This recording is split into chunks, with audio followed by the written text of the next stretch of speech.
Prime, podcast for curious mind. Halo, ketemu lagi di Uang Bicara menavigasi kamu supaya tetap cuan. Bersama saya Alin Wiratmaja, kita kembali bakal ngulik program Ekonomi Caleg dalam episode spesial PHP, Pemilu Harapan Pemuda. Kali ini giliran caleg Partai Gerindra, Eversti Nevalia dari Dapil Jawa Barat 1.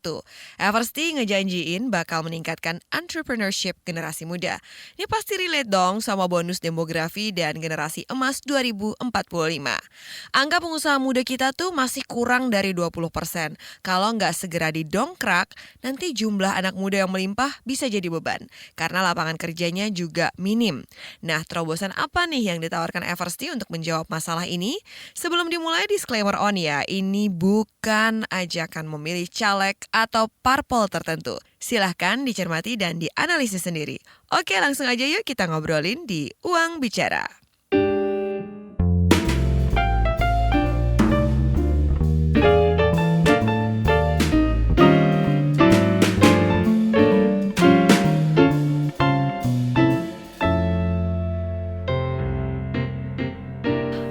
Teman-teman podcast Uang Bicara, kita ketemu lagi bareng saya Alin Wiratmaja. Kali ini kita bakal ngobrolin mengenai program-program kewirausahaan untuk anak muda dari salah seorang caleg, Eversti Nevalia, caleg Gerindra Dapil 1 Jawa Barat. Halo Eversti, apa kabarnya? Halo, siang. Baik, Mbak. Apa kabar? Iya, terima kasih, kabar baik. Thank you nih waktunya udah disempetin di tengah kesibukan pastinya. Kita mau perkenalan dulu mengenai Mbak Eversti dan kenapa misalnya majunya di Dapil 1 Jawa Barat. Kenalin, nama saya Eversti Nevalia. Saya asal Bandung. Dan mungkin langsung aja kenapa aku ngambil Dapil Bandung. Kebetulan hometown saya di Bandung. Emang putri asli daerah gitu ya? Jadi sebenarnya saya tuh lahir di Jakarta. Tapi dari kecil di Bandung. Cuman emang papa tuh tentara ya. Oh. Balinya. Jadi pindah-pindah kemana-mana. Dari SD, SMP, SMA itu di Jakarta. Dari S1 lulus pindah ke Bandung gitu. Okay. Jadi sekarang sudah jadi orang Bandung. Boleh diceritain nggak latar belakang pendidikannya? Jadi aku ambil S1 dulu ekonomi manajemen di UI tahun 2014. Terus aku ambil double degree program yang ke Belanda, University of Groningen. Selama 2 tahun juga. Di sana ngambil international business. Setelah itu balik ke Indonesia tahun 2018 pindah ke Bandung. Aku lanjut S2 di ITB, ambil MBA. Nah sekarang sambil mengisi waktu luang lulus MBA, sekarang aku lagi S3 Unpad, tapi agak lintas jurusan. Aku ngambilnya politik. Oh, kenapa nih malah jadi tertariknya ke politik dari yang tadinya udah align gitu ekonomi bisnis? Karena kebetulan papa kan tadinya tentara, terus pensiun tentara diangkat Pak Prabowo untuk menjadi ketua DPD Jawa Barat. Terus lanjut jadi ketua DPRD Jawa Barat. Terus ngeliat papa, kan teman-teman papa tiap hari ini gaulnya aku jadi sama teman-teman papa nih. Seru juga ya politik ternyata ya. Asik. Terus anak mudanya juga ada beberapa walaupun memang nggak di bawah 30 ya, rata-rata 30 ke atas. It's fun and I think kenapa nggak mencoba belajar politik aja? Karena ekonomi kan udah lumayan mengerti dan paham lah ya. Akhirnya aku coba masuk politik bareng papa juga sekarang S3-nya berdua kebetulan. Seru banget. Ya, Papanya nyalon lagi nggak yang kali ini? Alhamdulillah nyalek lagi, cuman beda dapil. Papa ngambilnya DPRD provinsi, beda dapil sama yang kemarin. I see. Jadi kalau untuk Eversti sendiri, apa yang jadi fokus perhatian utama nih pada saat misalnya ketemu dengan masyarakat kayak gitu? Apa yang diusung oleh Eversti yang diutamakan? Ya betul. Jadi untuk awalnya kebetulan kan saya mencalonkan diri sebagai legislasi tingkat pusat ya, DPR RI. Setelah saya tahu ternyata kita itu tidak memberikan program sendiri, tapi kita menjalankan program dari eksekutif. Di mana walaupun kita bisa mengemphasize apa yang sebenarnya kita minati, seperti saya itu kan emang ekonomi ya, sudah sekitar dari 2010 lah sangat tertarik dengan ekonomi. Jadi saya memang pertama-tama datang itu lebih fokus ke UMKM, pemberdayaan wirausaha untuk anak muda sampai dewasa, ibu-ibu terutama ya anak muda. Tapi sampai ke sini seiring dengan berjalannya waktu, program-program dan program kebetulan saya dari Gerindra, berarti program Pak Prabowo dan Mas Gibran lebih ke pendidikan dan anak muda, orang tua dan UMKM juga gitu, Mbak. Kalau diselaraskan dengan apa yang ingin dilakukan oleh Gerindra sendiri, bakalan seperti apa sebagai perwakilan anak muda nih yang nanti akan duduk di legislatif membawa suara anak muda seperti apa? Sekarang calon wakil presiden kita muda ya. Berarti anak muda harus mulai sangat melek, bukan mungkin melek sudah aware sudah, tapi mulai proaktif dengan dunia politik. Karena ini saya telah pelajarin juga gitu ya sambil saya nyalek itu peraturan itu memang dibuat berdasarkan aspirasi rakyat. Jadi kita menampung apa nih yang kita butuhin nih. Rakyat Indonesia itu butuhnya apa? Misalnya mereka butuh kemudahan. Sekarang kita ngomongin UMKM, kemudahan untuk ber-UMKM, kemudahan untuk permodalan. Ya kita bantu semaksimal mungkin dengan peraturan dan regulasi yang cukup selaras dengan UU Indonesia gitu ya. Nah saya sebagai anak muda inginnya sih kita lebih ini ya, lebih mau capek lah untuk mempunyai sifat mau belajar bukan cuma jadi pekerja tapi kita yang mempekerjakan orang kalau bisa membuka lapangan pekerjaan. Pinginnya anak muda sekarang tuh kayak gitu terutama di bidang UMKM. Tapi kalau untuk ke politik ya melek lah karena ini kita sebagai dewan, calon dewan ketika kita membuat peraturan, ketika kita ingin membuat regulasi, ini kita lakukan untuk rakyat, bukan untuk kita, bukan untuk kami, tapi untuk kepentingan masyarakat Indonesia, gitu, Mbak. Baik, kalau dari fungsi-fungsi legislatif sendiri yang mana yang akan dimaksimalkan kalau misalnya melihat regulasi-regulasi yang sudah ada terkait dengan UMKM, apalagi yang akan dilakukan ke depannya? Regulasi DPR RI ya, maksudnya ya? Iya. Ada pengawasan, anggaran, sama peraturan ya, satu lagi ya. Betul, pembuatan Nah, regulasi. kalau misalnya aku sih lebih pembuatan ini ya Mbak ya, peraturannya sendiri. Bagaimana biar bisa nge-emphasize nih kalau misalnya UMKM di Indonesia itu peminatnya sangat tinggi menurut saya. Karena saya tinggal di Bandung, Jawa Barat yang terkenal dengan anak muda yang kreatif. Banyak sekali kita kemudahan-kemudahan akses untuk melakukan usaha, segala macam. Tapi sayangnya pada nyatanya kita dibilang sangat rendah. UMKM di Indonesia, di dunia termasuk yang paling rendah itu 3,4%. Bahkan dibandingkan negara Asia Tenggara aja termasuk yang paling rendah. Singapura. Sementara kita ini banyak sekali ya kesempatan untuk berbisnis. Jadi saya itu sangat merasa sebagai saya kebetulan pelaku UMKM juga Mbak. Saya punya bisnis makanan masih kecil. Tapi alhamdulillah udah punya 2 cabang di Bandung. Nah, salah satu 2-3 hal yang sulit adalah tentang legalitas. Legalitasnya dipersulit, terus juga untuk permodalannya mungkin kalau misalnya dari bantuan pemerintahnya kurang juga pemberdayaannya gitu. Jadi saya sebagai calon dewan ingin sekali agar nanti ketika saya misalnya insya Allah menjabat, akses untuk permodalan, juga akses untuk fasilitas, dan juga untuk improvement itu lebih banyak gitu loh Mbak. Oh, Jadi baik. regulasinya itu dibuat lebih jelas aja gitu. Birokrasinya dibuat lebih mudah untuk siapa aja gitu. Berarti terkait dengan perizinan dan permodalan ya. Betul, betul. Berarti apalagi yang perlu ditingkatkan? Misalnya kalau sekarang kan ada penyaluran KUR seperti itu. Ya, Apakah memang akses untuk ke pembiayaan untuk pelaku UMKM tuh masih belum bisa diakses oleh semua pelaku UMKM seperti itu? sebenarnya kalau KUR itu kan kredit usaha rakyat dibuat oleh pemerintah untuk kemudahan akses modal ya. Akses permodalan untuk UMKM itu sendiri. Nah, kita sebagai UMKM ketika kita gini loh, kita mau ngajuin modal, otomatis ada sesuatu yang harus kita berikan juga ke lembaga pemberi modal seperti misalnya saya nyebut nama bank deh, Bank BRI memberikan akses KUR gitu ya. Berarti kan ada syarat-syarat tertentu misalnya legalitasnya, birokrasinya, misalnya mereka butuh modal sekian sekian sekian, berarti harus jelas juga nih bisnisnya ini apakah nanti akan bertahan, apakah mereka arahnya kemana tahu, terus profitability-nya gimana. Karena ketika saya membuat bisnis walaupun kecil, profitability itu harus dihitung at least saya kebetulan belajar ekonomi setahun itu harus sudah jelas nanti profitnya gimana, apakah balik modalnya setahun 2 tahun, BP-nya gimana. Jadi sebenarnya sulit itu enggak, tapi memang tidak mudah ya ketika pelaku UMKM belum terlalu mengerti tentang ekonomi itu sendiri. Hmm. Karena penting ketika misalnya kita mau bikin bisnis dan kita mau meminta modal secara dibilangnya legal ya ke pemerintah gitu, ya kita harus punya bahan yang kuat juga gitu. Kalau misalnya nanti saya bisa balikin modalnya dalam kurun waktu berapa tahun, berapa bulan gitu.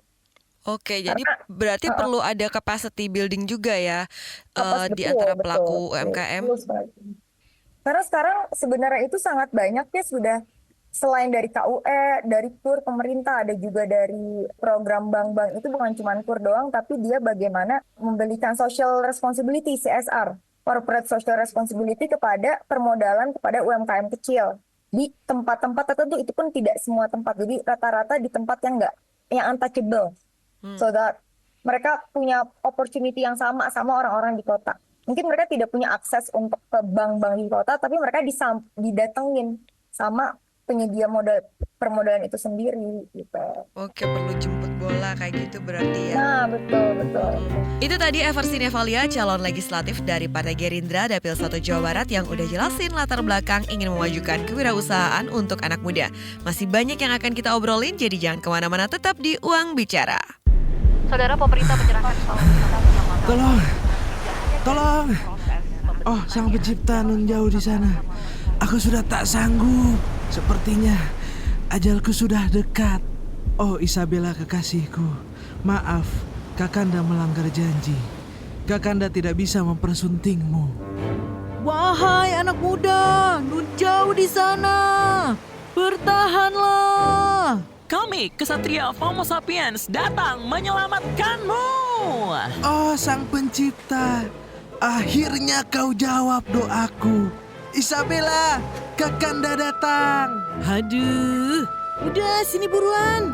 Nggak mau kan tenggelam dalam derasnya arus informasi? Makanya dengerin Homo Sapiens, jalan pintas yang nggak bikin kamu ketinggalan berita atau peristiwa di sekitar kamu. Bersama saya Ian Hogan. Dan saya Aika, hadir setiap Jumat.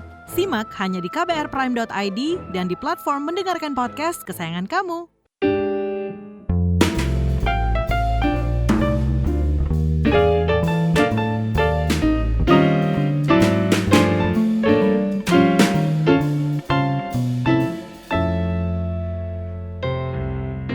Kamu masih mendengarkan Uang Bicara bersama saya Alin Wiratmaja. Di episode kali ini kita sedang ngobrolin program yang dijanjikan Eversi Nevalia, calon legislatif dari Partai Gerindra, Dapil Jawa Barat 1. Kita lanjut lagi yuk.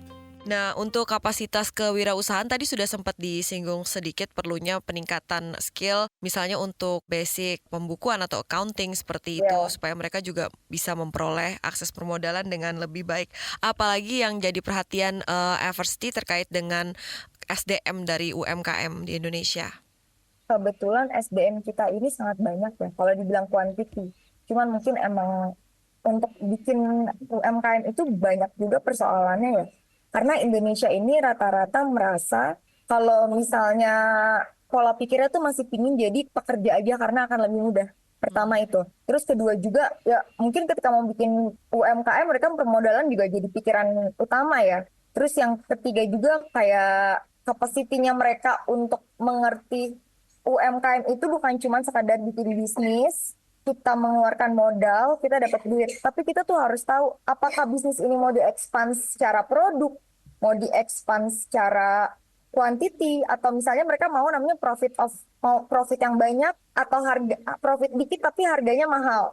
Kan hal-hal seperti itu sebenarnya kalau di ekonomi diajarin, tapi kan kalau mungkin yang jurusannya bukan ekonomi atau bahkan yang tidak sempat kuliah tidak kurang mengerti yang seperti itu. Jadi sebenarnya kurangnya awareness tentang bagaimana pembuatan UMKM itu sendiri atau bisnis itu sendiri biar berjalan. Karena jangankan untuk orang yang belum pernah belajar ekonomi atau bisnis, banyak yang sudah belajar pun mereka banyak nih. Kalau di Bandung aku case-nya ya, di Jawa Barat tuh banyak sekali, let's say ada salah satu tempat makan kue artis gitu, dia itu banyak buka cabang dalam waktu setahun itu bisa 10 di kota Bandung. Tapi dalam waktu 2 tahun dia tutup, tinggal 2. Bahkan mungkin tinggal 1 sekarang. Itu karena apa? Dia terlalu rakus untuk mengekspansi. Karena dia ngerasa viral sekali itu udah cukup untuk mengembangkan namanya. Tapi nyatanya viralitas itu tidak cukup baik. Karena quality harus dijaga, terus juga sumber daya dijaga. Belum kemarin ada COVID, itu kan ngaruh banget ya ke UMKM. Jadi hal-hal seperti itu yang harus dijaga. sebenarnya bagus juga untuk kita boleh-boleh aja mau buka kayak cabang sebanyak-banyaknya, tapi harus tahu bagaimana how we actually have to be able to conduct every stores di Indonesia gitu, terutama dengan kita yang sangat fragile ya marketnya ya, Mm-mm. gitu. Iya, Covid dikit langsung pada nggak pengen ngeluarin duit. jadi perlu kayak sustainability juga ya, nggak asal Dan scale up gitu ya. iya, Nah, betul. Tapi kalau diomongin tentang penyedia layanan juga ya, aku tuh kan kebetulan anggota Kadin juga, mm-mm. Kamar Dagang. Di situ itu kita hampir tiap hari menyelenggarakan seminar tentang UMKM dan itu free. For everyone, for everything. Dan I think siapapun dari kalangan manapun bisa datang dan nanya-nanya tentang UMKM pendirian, kita bantu legalitas, kita bantu pembukaan cabang itu kita berikan bukan permodalan sih, lebih ke akses juga. Untuk akses permodalan pun kita kasih gitu. Udah Jadi dimanfaatin optimal belum sih? Sebenarnya kan layanan kayak gini kan tadi dikatakan cuma-cuma bisa diakses seperti itu. sebetulnya dari Kadin sendiri menurut saya sudah banyak ya. Sudah banyak, sudah bisa maksimal, tapi apakah orang yang ingin menjadi pelaku usahanya sudah ingin capek dan mencari tahu lebih banyak itu. Jadi menurut aku misalnya nih banyak banget yang mau, tapi malah banyak ibu-ibu yang semangat. Anak mudanya kayak ntar dulu deh gitu. Nah, ini gimana caranya numbuhin semangat kewirausahaan di kalangan anak muda nih? Diberikan motivasi dan sering-sering sharing sih. Mau nggak mau. Tapi ya kalau kita bilang kita datangin terus juga kan susah ya. Harus kita yang punya kesadaran sebagai anak muda kalau misalnya usaha itu nggak memang tidak mudah, tapi hasilnya itu bisa kita tentukan sendiri. Iya Jadi betul. anak muda tuh harus kerja keras. Ayolah gitu, agile. Kayak udah bisa jualan di TikTok, udah bisa jualan di Instagram, di mana aja gitu. Dibandingin dulu kan susah ya. Iya, sekarang lebih mudah. Nah, untuk digitalisasi ini kalau menurut Eversty sendiri seperti apa UMKM itu perlu meningkatkan kemampuan mereka untuk bisa optimal seperti itu manfaatkan digitalisasi? Kalau digitalisasi itu emang udah sesuai kebutuhan masyarakat ya. Mm-mm. Misalnya akses internet untuk masyarakat itu bisa bikin lebih inklusif gimana caranya. Terus masyarakat juga perlu tahu pemahaman digitalisasinya itu apa. Bagaimana penggunaan aksesnya, bagaimana dia reach-nya bisa gimana aja gitu. Kayak support-support dari different platform juga beda ya.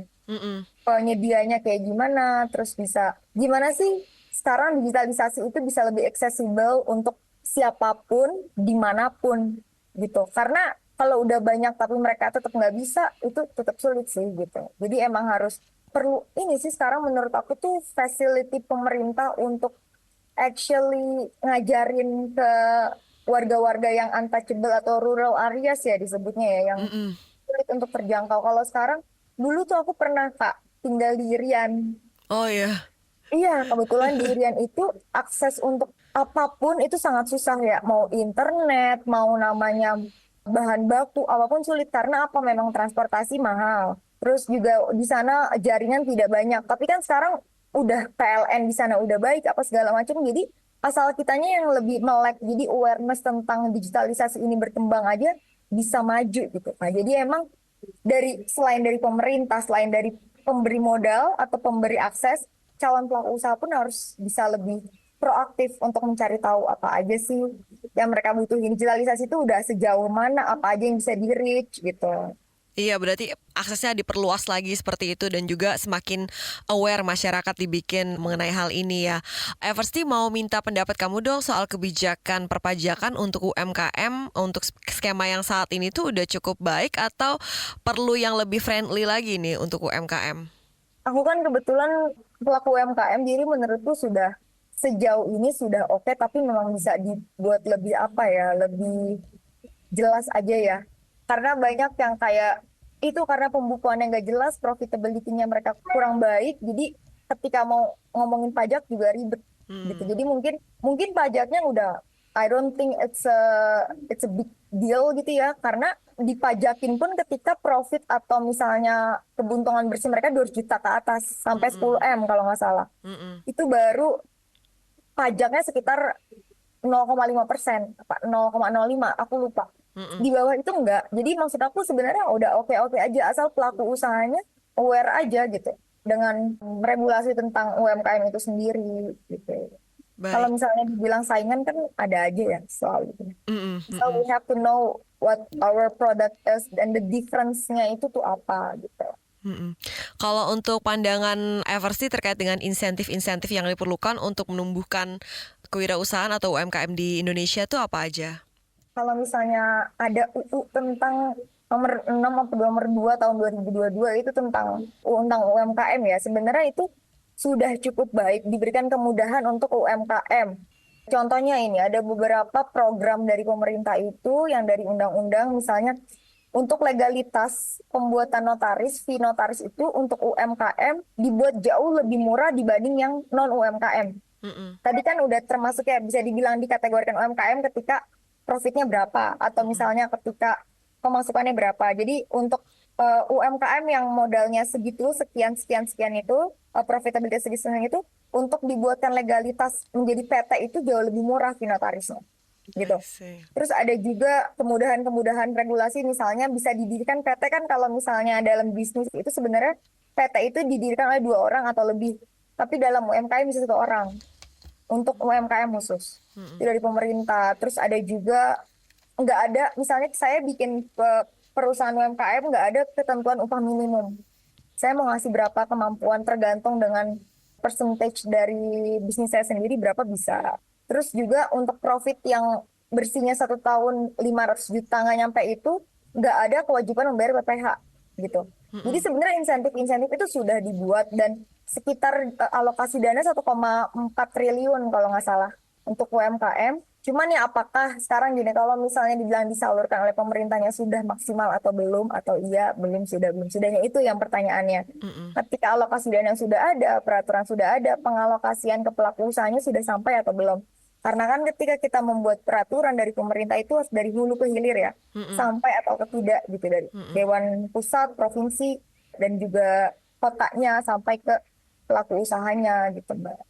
Baik, Eversty, sebelum kita menutup bincang-bincang di podcast Uang Bicara, boleh minta closing statement ya? Boleh banget. Terima kasih Mbak untuk waktunya hari ini. Terima kasih, senang banget udah sharing tentang UMKM. Aku juga sebagai anak muda, ayolah kita bareng-bareng melek, proaktif sama politik. Karena di politik ini kita nggak terkesan hanya memikirkan sekarang capres dan cawapres itu siapa, tapi kemajuan Indonesia untuk yang 2045 emas itu bagaimana mencapainya. Terus gimana nih kita sebagai anak muda proaktif, berikan tenaga kita yang lebih, usaha lebih, dan juga waktu kita untuk membangun Indonesia bareng-bareng. Jadi pekerja itu boleh, tapi alangkah baiknya ketika kita bisa membuka lapangan pekerjaan ya. Dan pertama itu, terus kedua, aku juga merasa ayo anak muda berpolitik itu nggak apa-apa. Karena nyatanya kita sudah berpolitik dari kecil. Dari kuliah, dari SMA, BEM, itu kan politik juga ya namanya. Iya. Jadi kita harus jadi melek politik karena apa? Karena Indonesia itu sekarang di tangan kita. Kalau kita punya teknologi maju, digitalisasi maju, tapi kalau kita tidak menyebarluaskan itu dan tidak memakaikannya secara optimal, itu sayang sekali. Jangan takut berpolitik ya. Iya, Eversty Nevalet, terima kasih atas waktunya. Jangan lupa datang ke TPS tanggal 14 Februari untuk menyalurkan suaranya, pilih pemimpin yang terbaik. Itu tadi Eversty Nevalia, calon legislatif dari Gerindra Dapil Jawa Barat 1. Semoga episode spesial PHP Pemilu Harapan Pemuda kali ini bisa bantu kamu untuk mendapatkan informasi soal partai dan caleg ya. Sekali lagi ini bukan ajakan untuk memilih partai atau caleg tertentu. Kalau kalian punya ide keren, kritik, saran yang perlu banget kita bahas di podcast Uang Bicara, jangan lupa ya, kirimkan ide kalian ke email di podcast@kbrprime.id dengan subjeknya Uang Bicara. Saya Alin Wiratmaja pamit, jangan lupa dengerin terus podcast Uang Bicara, menavigasi kamu supaya tetap cuan setiap Kamis di KBR Prime, Spotify, Apple Podcast, dan platform mendengarkan podcast lainnya. Bye-bye!